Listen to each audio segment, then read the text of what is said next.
ಸಿಂಹರಾಶಿ.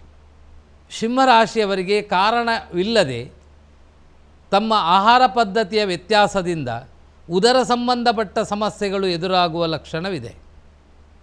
ಹಣಕಾಸಿನಲ್ಲಿ ಅಷ್ಟೇನು ಶುಭಪ್ರದವಲ್ಲ. ಆದಾಯ ಮತ್ತು ವ್ಯಯ ಸಮವಾಗಿರುವಂತಹ ದಿನ. ನಿಮ್ಮ ಕೆಲಸದಾಳುಗಳಿಂದ ನಿಮಗೆ ಕಿರಿಕಿರಿ ಎದುರಾಗುವಂತಹ ದಿನ.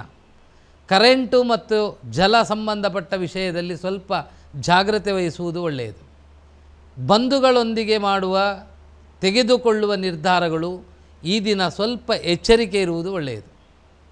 ಅದರಿಂದ ಸಿಂಹರಾಶಿಯವರಿಗೆ ಈ ದಿನ ಮಿಶ್ರ ಫಲದಾಯಕವಾದಂತಹ ದಿನ.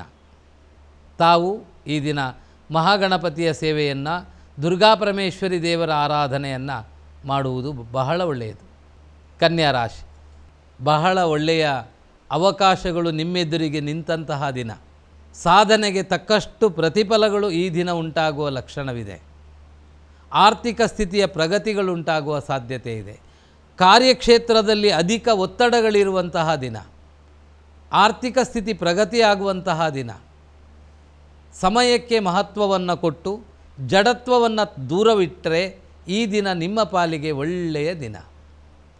ತಾವು ಗಣಪತಿಯ ಸೇವೆಯನ್ನು, ಹಾಗೆಯೇ ಪಂಚಾಕ್ಷರಿ ಜಪದಿಂದ ಬಿಲ್ವಪತ್ರ ಅರ್ಚನೆಯನ್ನು ಮನೆಯಲ್ಲಿ ಶಿವನಿಗೆ ಮಾಡುವುದರಿಂದ ಒಳ್ಳೆಯದು.